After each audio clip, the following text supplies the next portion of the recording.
Good afternoon from Vietnam, David. Thanks a lot for spending your morning joining our Inside Sharing show and share your stories to our global audience. And on behalf of the listeners, I want to say thank you to you. Thanks, Hart. It's an honor to be on your show. And as I said earlier, please accept our invitation. The next time you travel to this part of the world, please stop by to Vietnam, and we make sure that we take you around town. Okay? I'd love to. Yeah, let's do it. Wonderful, wonderful. And in our culture, it's very honor for our audience to have you to do a little introduction of who you are and the work that you do. Would you please do that for us? Yeah, sure. As you know, I'm David James, and I'm in the field of learning and development. I started in the field in the late 1990s when I went on a training course, and I couldn't believe that was a job. There was this guy up front taking us through these models and exercises. I just couldn't believe it. It was the first training course I'd ever been on. And I was completely taken by it. So I made friends with him. I volunteered to get involved where I could. And I really got a thirst for it. There wasn't an opportunity for me there, and this was at Lloyd's TSB. It was in their credit card services in the south of England. And so I had to look for another role in another company. And that turned out to be a one-person learning and development team. After a very short amount of time with another trainer. So I spent 4 years on my own developing my skills as a trainer, as a facilitator, as a designer, as eventually the leader of a very small learning and development unit. It was from there that I really wanted to test myself and join a bigger team. So I spent 1 year at Lehman Brothers. In the learning and development team of one small part of the learning function, but it really wasn't for me, and I took a risk. There was an opportunity. I got a phone call from a recruitment agent who said, "How do you fancy 3 months at Disney?" And I was like, "Yeah, I'll give it a go." So I gave up a full-time role to join Disney on a 3-month contract to help them launch a performance management system. And 8 years later, I was director of learning, talent, and organizational development. During 2006, at Disney, my boss left, my contract was extended. I was asked to fill in while they looked for a replacement for my boss. The new HR director liked the way I worked, so asked me to stay full-time in the role. I think that was a really good fit. I just knew how to get the right stuff done at Disney. Disney was brilliant for my career. I worked with some really smart, intelligent people. But I always felt as if I was working with one arm tied behind my back because the learning technology was dreadful. And my experience of learning technology to that point before I joined Disney was dreadful. I just couldn't believe that what we were positioning as the future of learning was so awful. It was so infantile. It was so generic. It was so comparatively useless compared to so much other stuff that I was doing. So I left Disney thinking there has to be a better way of using technology in learning and development. And so my mission after that was, if everybody uses Google and YouTube every single day to find stuff out and to help them to be better professionals and to do more in our lives, then there has to be a way that people will engage more in learning technology.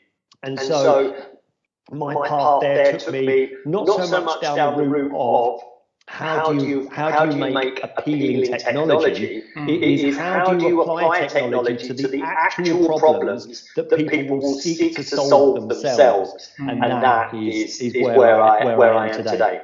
Beautiful, beautiful. David, you have a phenomenal journey that you introduced to us in less than 3 minutes, and we need to dive in deeper. All right, so let's travel time. Can we?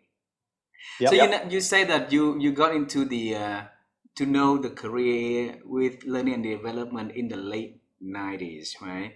So I want to travel time with you way before that. We want to understand what was your dream earlier. So when you were young, what was your dream about the future works that you're gonna do, the future, industry that you're gonna work on? Mm-hmm.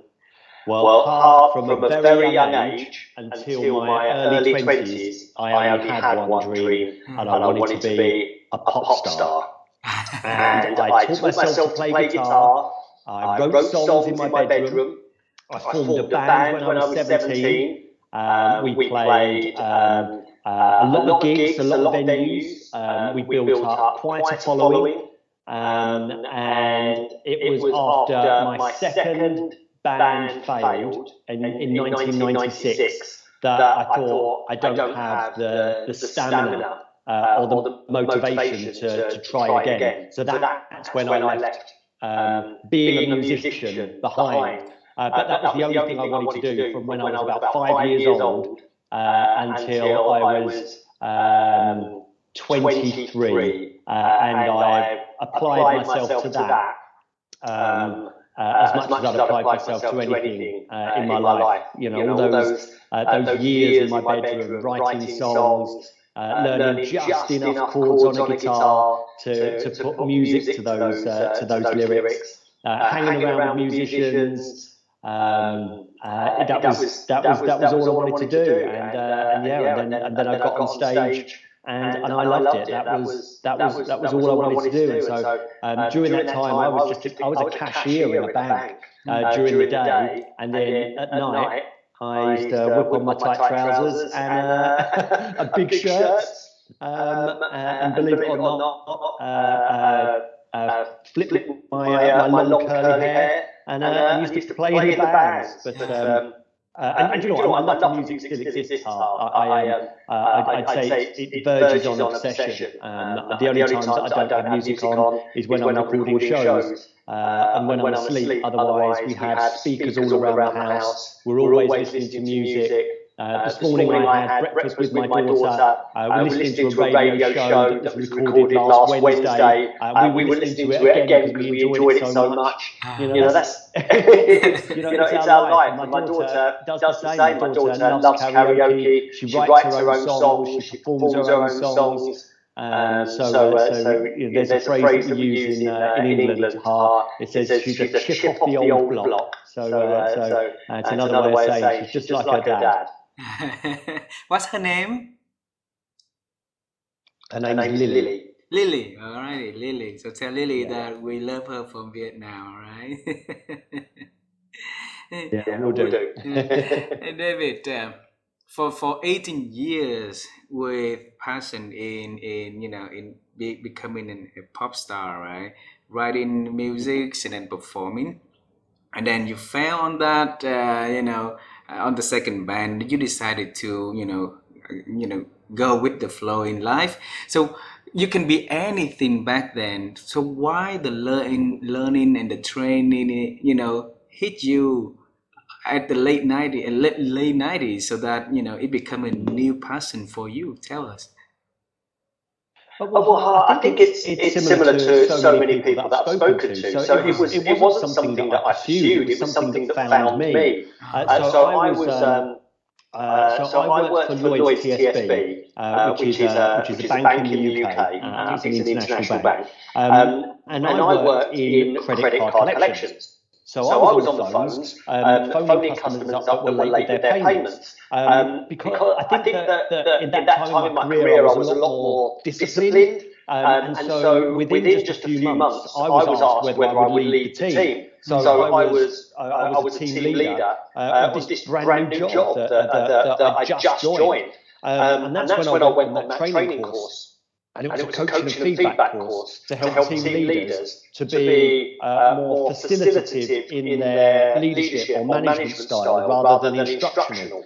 And it was at that stage when I saw, the trainer's name was Robin. When I saw Robin doing his stuff, that's when I thought, that's what I want to do. And I think it probably played a little bit to the performer in me that saw this role at the front of the room. It saw somebody who was already intrigued by personal growth and personal development. Again, I think that's a very common trait for learning and development people. They see that they've gone on an important journey, or they're on an important journey themselves, and see that training and learning is an extension of that. I was already reading a lot of the books that were passed my way when I made my first steps into learning and development. And then it appealed to my creative side as well, with the engagement and the design of programs. So I think it very much spoke to who I was at that time. I think that in hindsight, I realised that as a more senior learning and development leader, I see a very common path for learning and development that they start in the classroom.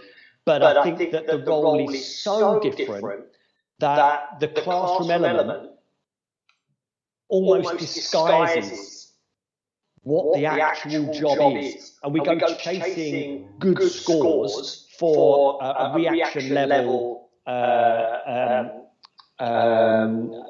assessment from the attendees. And I think that clouds our judgment. And I think that we mistake those 8s, 9s and 10s for lasting, meaningful change. And I think that it's, in the same way as I suppose, quarterly financial reporting for organisations often prevents them from thinking and acting more strategically in the long-term interests of the organisation. And I think that those evaluation scores immediately after a classroom experience often clouds the what's really important, and that is that people do the job better and faster and improve their prospects for both themselves and the organisation later. So over the years in the industry, in specific, learning and development, what do you see the evolution of that? Will you share with us? So I think that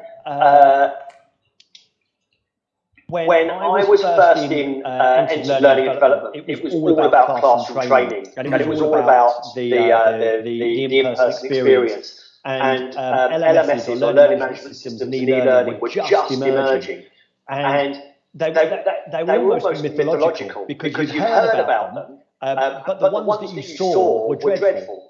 So you always thought that there was always something better. It's almost like the crock of gold at the end of the rainbow. It's mythological. No one's ever seen it. So there was this promise that technology was going to revolutionise, but it was very face to face.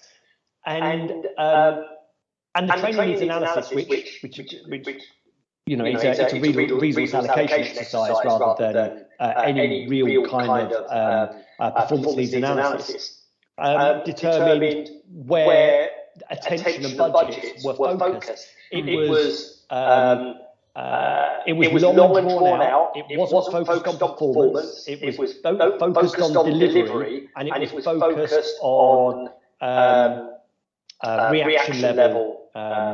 People's immediate reaction to the experience that they had. And I don't think learning and development could really dream about truly affecting the KPIs of the people that they were influencing. There was so much left to the individual. And I think that since then, learning and development has almost broken off into two strands. There's one strand that still believes that creating engaging learning experiences and leaving generic content in the hands of a self-directed learner will magically turn into improved performance. Now, there is a lot of hope attached to that. There's not a lot of real analysis, and there's not a lot of help for the individual in transferring that.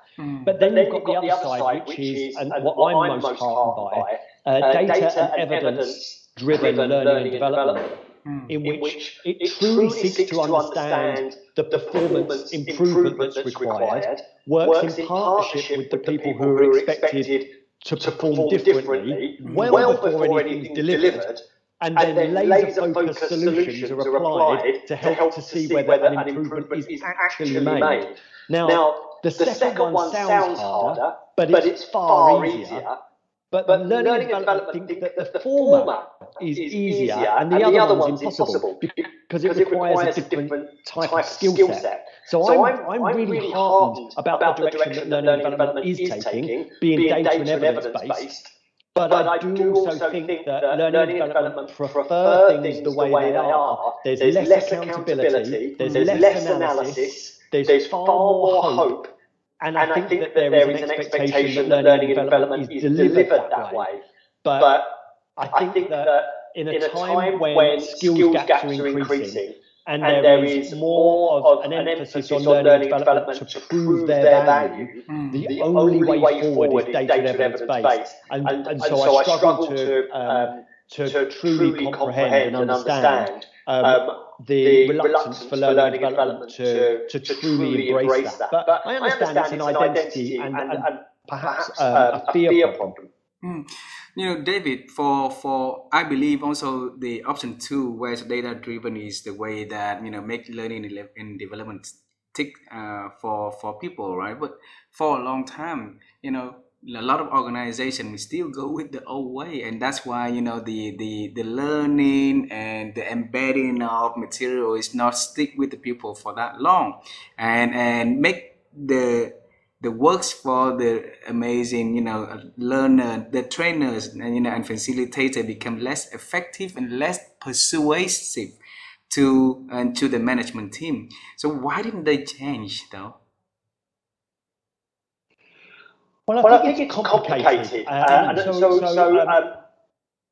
I don't need to just empathise, I can sympathise because I've been in those shoes. I've worked in 5 learning and development departments and I've run 3 of them. So I do understand that part of it is expectation, that everybody thinks they know what learning and development does, and that is deliver training and provide content.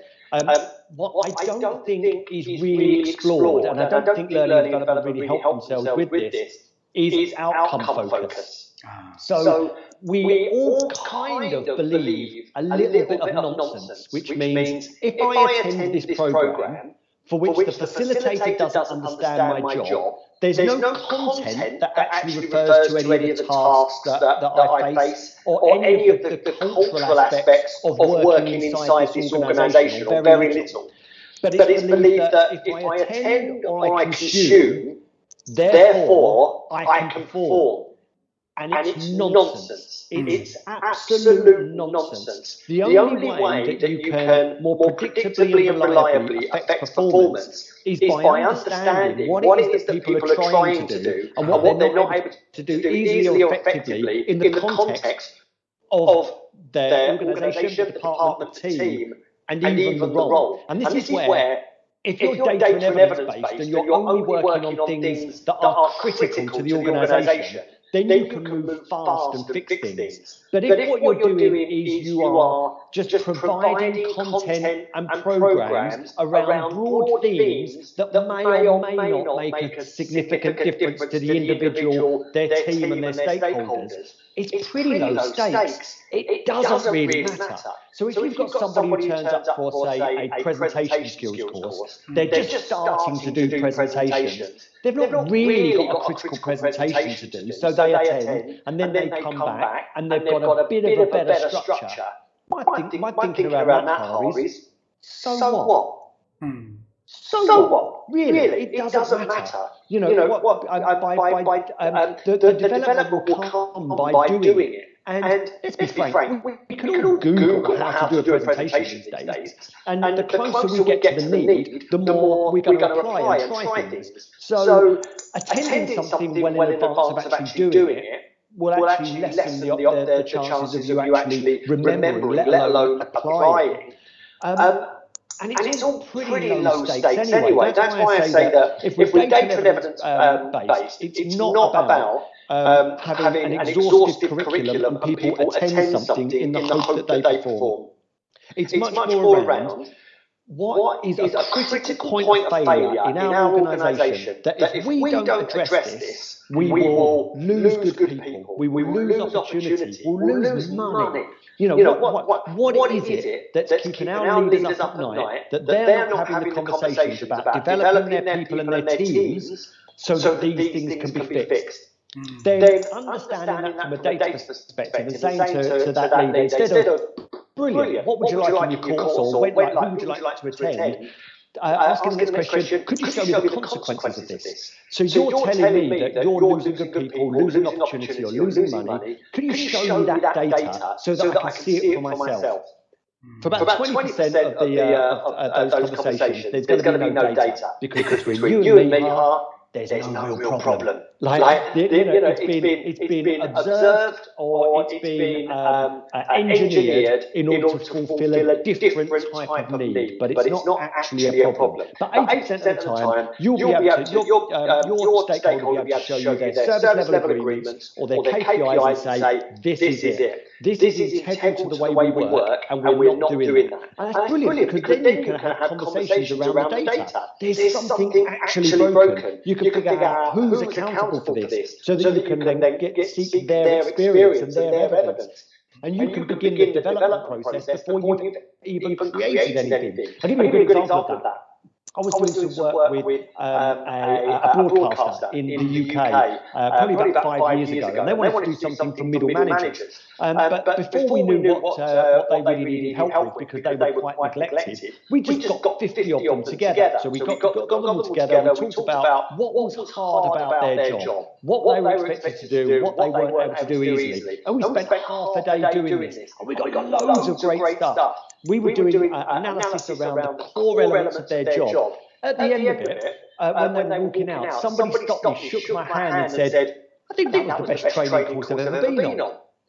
Oh, that wasn't a training course. That was a discovery session. But because we were talking about what was actually important, it already started the development process. So all we needed to do, that was discovery. Then we just needed to see what we could apply in order to make their lives easier, better, more effective, to address their actual KPIs. So you can see that with exploring with the people you want to influence about the KPIs that they're accountable for can kickstart the development and improvement process before anything is created. And then what you do is you keep that conversation going. And then it's a case of see if you can add a little bit here and there in order to make a significant difference. So you want to be asking them. So you've got the data, there's a real problem. You've got the group of people together who are responsible for the work. They tell you what they're trying to do and what they're not able to do and what's missing. So then you ask them, if we were going to do one thing, what should we do? What do you need in order for you to improve your performance in that area and therefore improve the KPI? So you're making one small bet,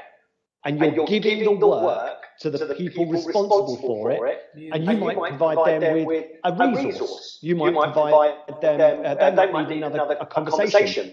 This might be something to do with process, communication, access, hierarchy. But with your stakeholders there, then that conversation is actually being had. And then you might say, right, so how long do we need to test this hypothesis? How long do we need to test that was the thing you needed to see whether we need improvement?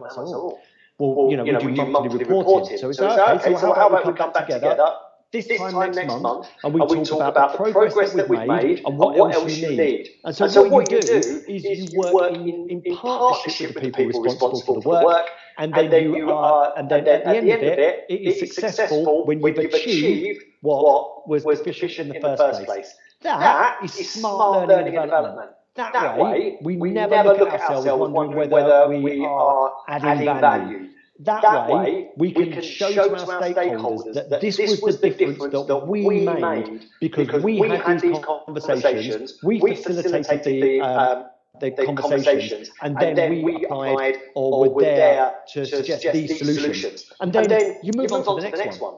So that is a smart way of data-driven learning and development. It is faster, easier, less risky, it's cheaper and far more effective.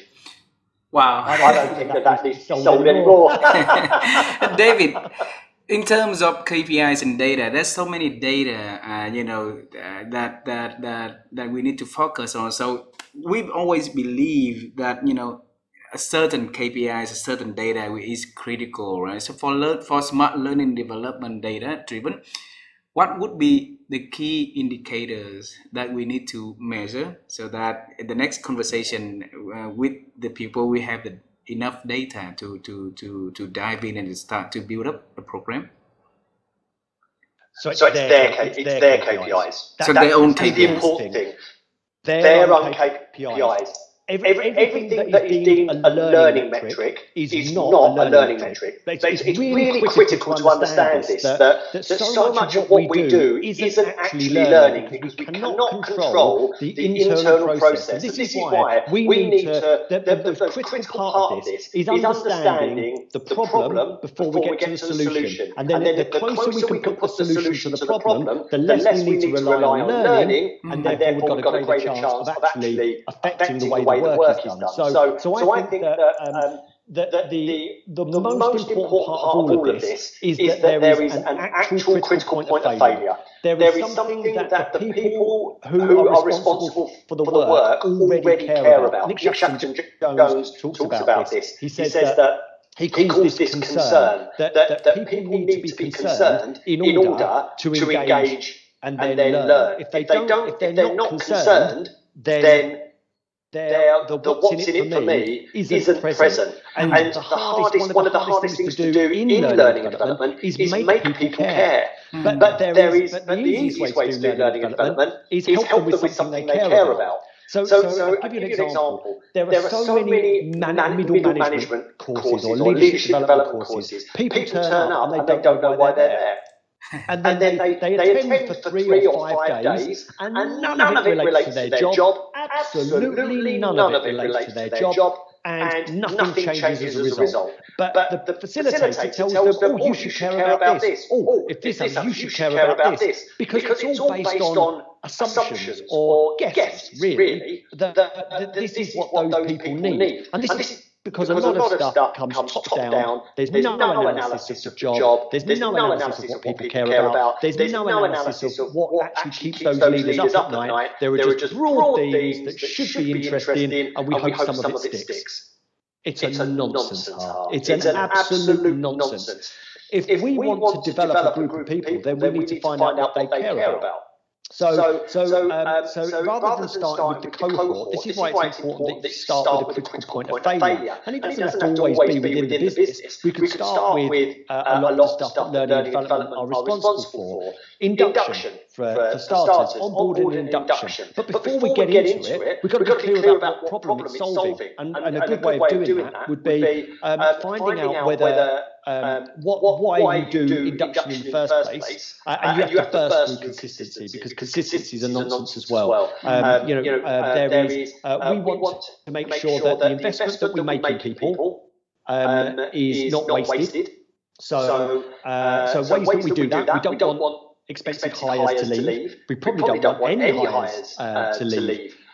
We'd see that as a failure. People not passing their probation would be another reason that we want to do induction. There's a compliance element as well, that we want people to have completed compliance training so that they are safe and the organisation is safe. There might be something about readiness to perform. There could be something about engagement. But all of those things. So you start with, why on earth would we do this? Why would we spend our time and money taking people away or keeping them before giving them to their line manager?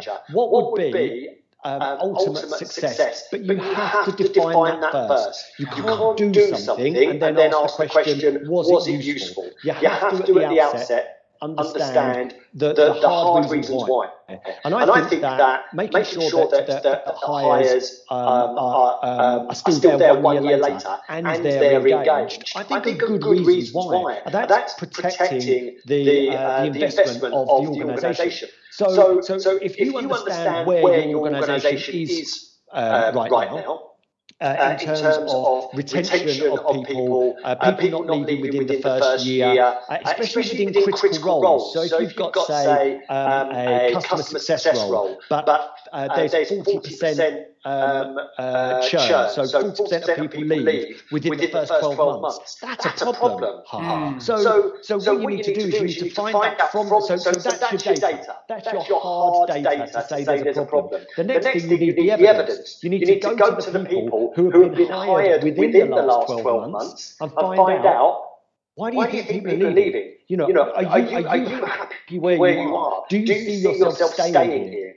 So you need to understand what it is that is causing that churn. And then what you need to do is work with them and say, if we did one thing, what would that be? And it could be about managers. It could be about role design. But we're armed with that data to say 40% of customer success people are leaving. That's costing our organisation, with a workforce of, say, 1,500 customer success people, that's costing us £2.8 million a year. Now, we believe that a reasonable amount of churn for these roles is 15%. So we would be able to save, I'm not going to do the maths live here, but there's a significant reason why you would get involved. And so you would work with stakeholders, the employees themselves and line managers to get that number down. And then you have been successful as a team if you have got that down. Another one could be first-line managers. Most learning and development departments are responsible for first-line managers because it's a career change. If someone's promoted within your organisation, then it's a career change. And then they're not just a risk within their new role, but there is a risk that the people who report into them could be dissatisfied by having a very junior first-line manager. So you need to count what that risk is. What's the risk of hiring someone from within without any management experience? Again, you could lose good people who report into them. You could lose your first-line manager. There's a good reason why you promoted them. They were a top performer. You don't want to lose them either. There's a productivity issue as well. And if you drill down into particular areas of your organisation, say within sales, you could be losing good salespeople because you're promoting first-line managers. So you need to go digging and say, so were we to try something on first-line managers, where is there already a problem? Where is there already concern that we're promoting from within and those people aren't prepared to manage and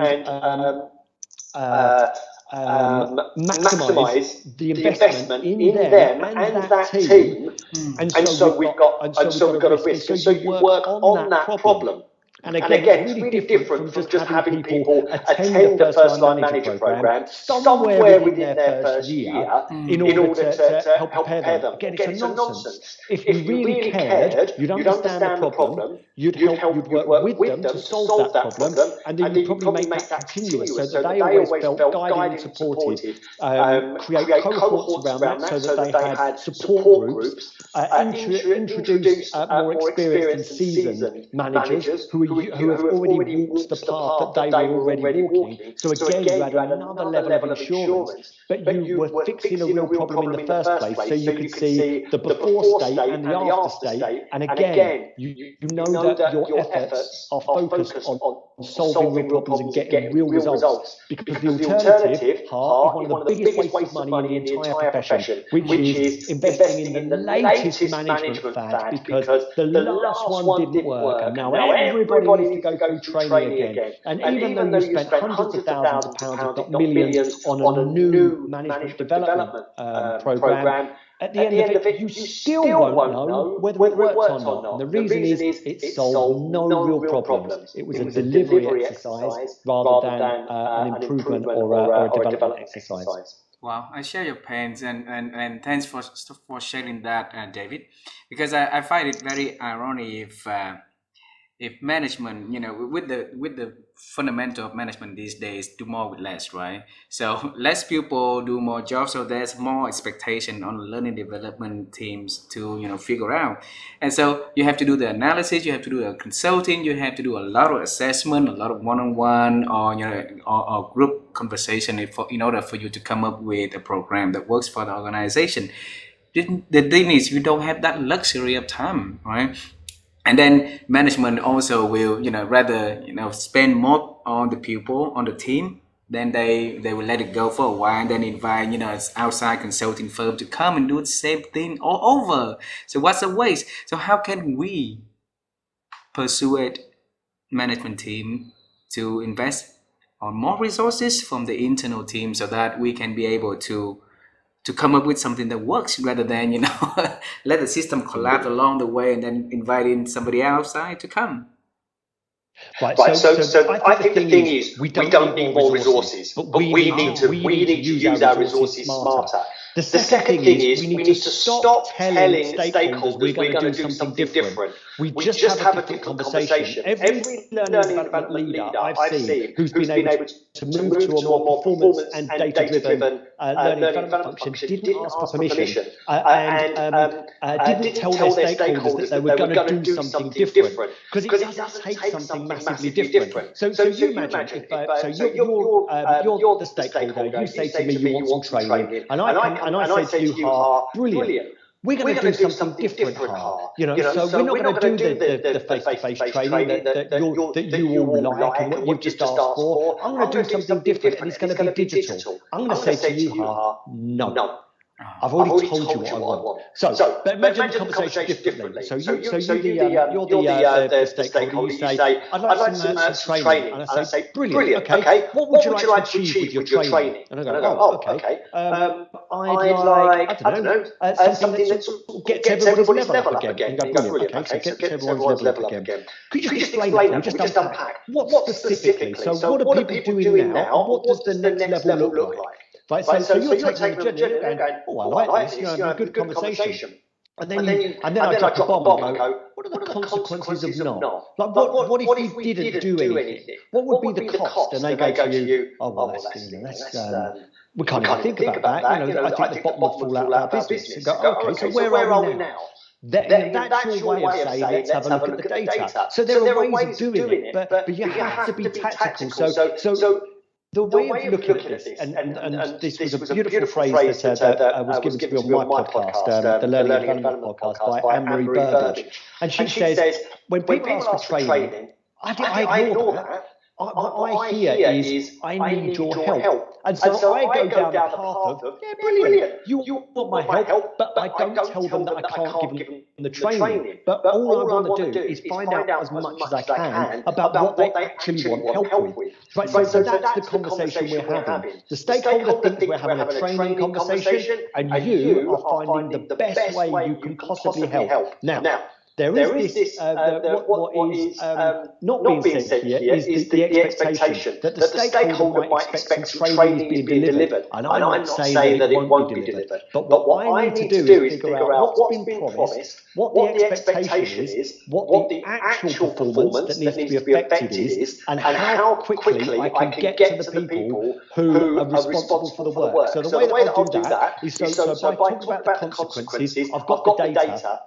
And then I'll say, is this everyone in your team? Because it looks like your data that it's just your customer support people. And then they'll look and go, well, I do want training for everybody, but this, what we're talking about here is just the customer support people. Go, brilliant, okay. Is it for all the customer support people? Yeah, okay, brilliant. And it doesn't matter how long they've been working in the organisation, everybody needs the same. Well, it's mainly the newer ones, the ones who've been here 12 months. Okay, brilliant. Do you know what? I've got heart. I think I can actually start making a difference immediately. Do you mind if I take a few of them away to start having a conversation? Because I think that during that first conversation, we could actually start making a difference. Then they can inform what's going to be in the training that's made available to everybody else. And then what we could do is we could do a digital element so that the newer people coming through as well are prepared. See all the way up. I've not said no.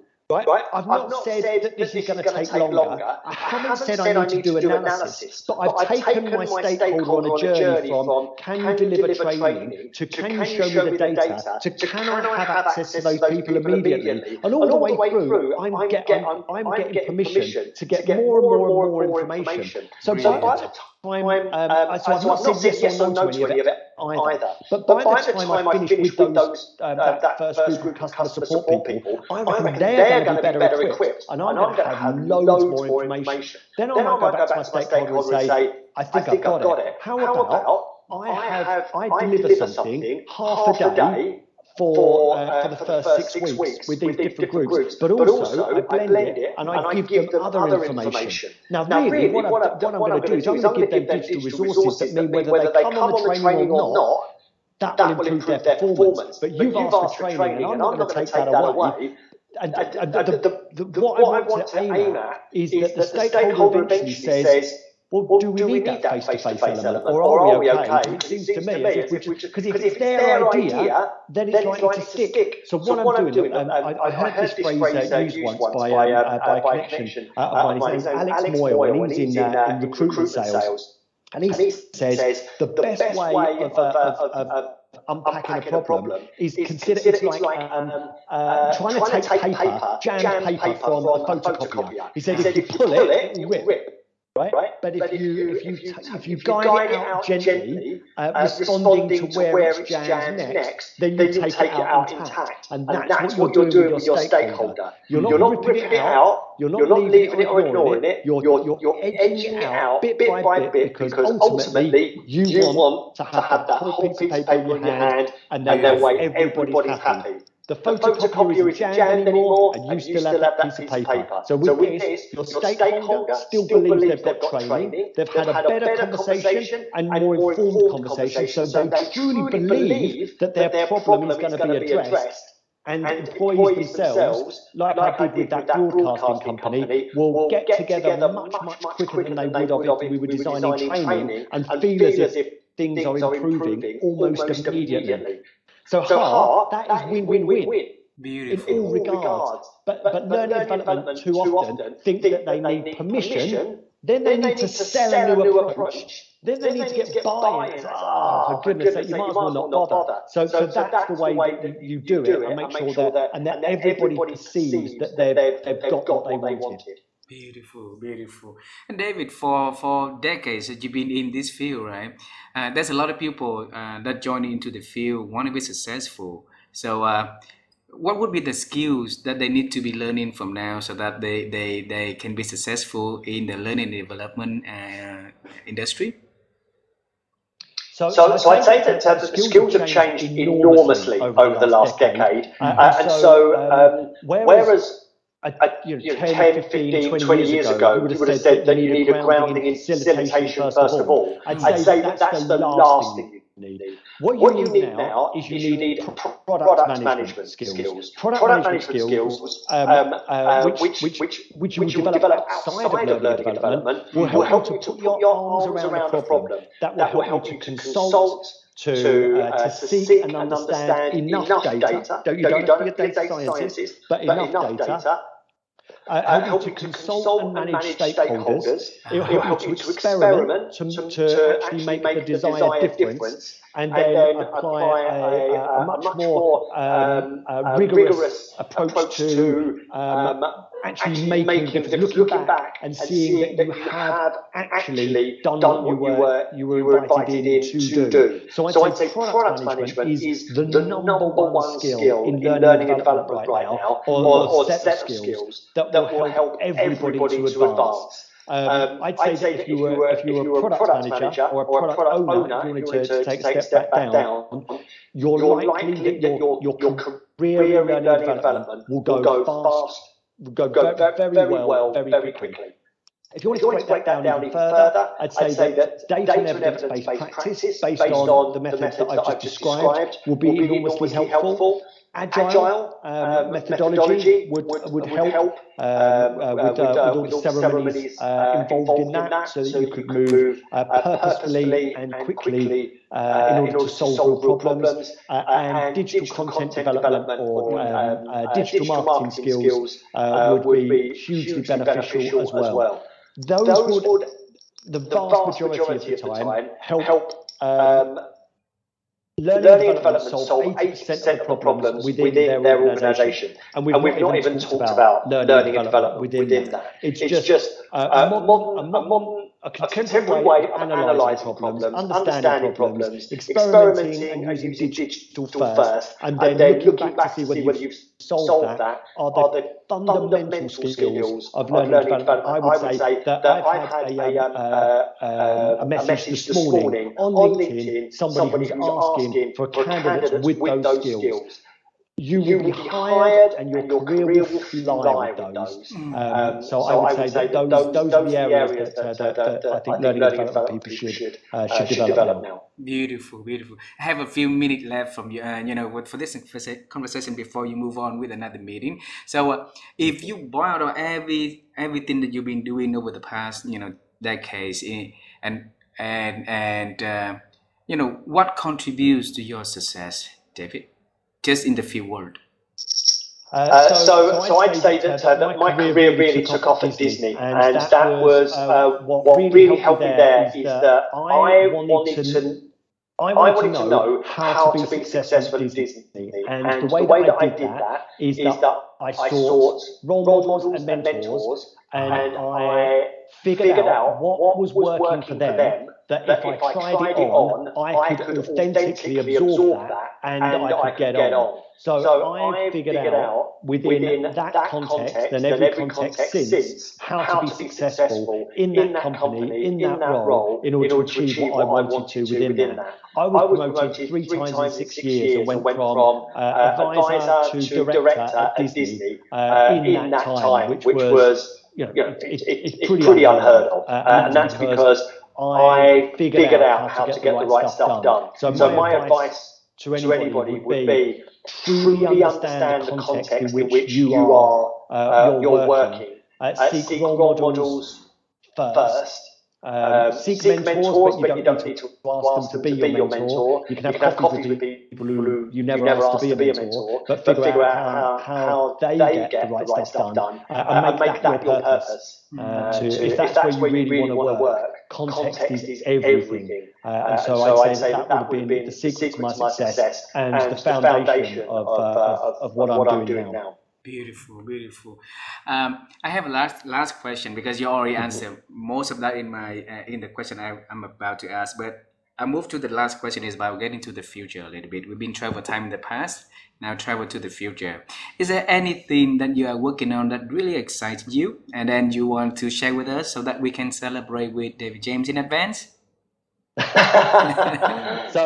I am always interested in how the future of technology will help learning and development for what we're really in organisations to do. So I'm not interested in new and novel ways of delivering content, but I am interested in ChatGPT and how AI will help people in organisations. So when I see that ChatGPT can learn about the context of an organisation and the nuances of what it means to be successful there, then I'm really excited about how that can both help people to perform better and prepare them for future roles. So I'd say that the work that 360 Learning are doing around AI is really exciting, and that excites me because it's not about learning, it's about helping people to be better at their jobs and improving their prospects at work. And I think that's why we're in learning and development, and the rest of it is, as I've used throughout the rest of this,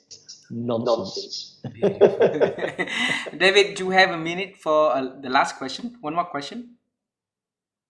You're always making one more question out of me, but how can I say no, Paul?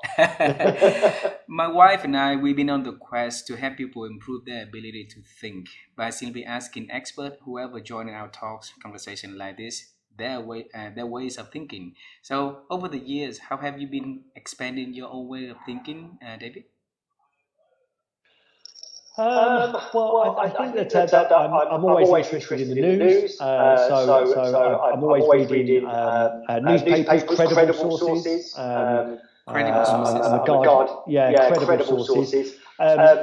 But within that, I would say that critically thinking is absolutely important. Asking myself, so when I find something interesting or challenging, I will ask. Who's written that? What may have been their motivation? What might have been their bias? What might this be trying to make me think? So not just absorbing that. So I'd say that reading as much as I can, but critically thinking about the motives of the author is really important as well. Never trying to be too easily influenced one way or another, believing that the truth is always somewhere in the middle, in the grey, even with some of the most extreme voices in the media and in the public eye. I will always try to think generously about what may be their truth, and not try to dismiss too readily even what might seem like the most extreme views. Always trying to maintain a level of balance. I think keeps me sane as well as helps me think better. Wow, wonderful. And thanks a lot for sharing your ways of thinking, your ways of expand your thinking over the years. And absolutely, we will practice that and we share with that to our audience so that they can reflect, learn, and grow their ability to think. To us, the thinking is the starting point for all the positive change. So if we think right, then we change right. So, Dave, thanks a lot for being so generous to join our show and share your passions on the L&D side with us. I hope to see you and Lily in your whole family when you guys in Vietnam one day. All right? One day. We'd love to. Thanks, it's been a pleasure. Me too. Bye bye for now, my friend. Goodbye. Goodbye.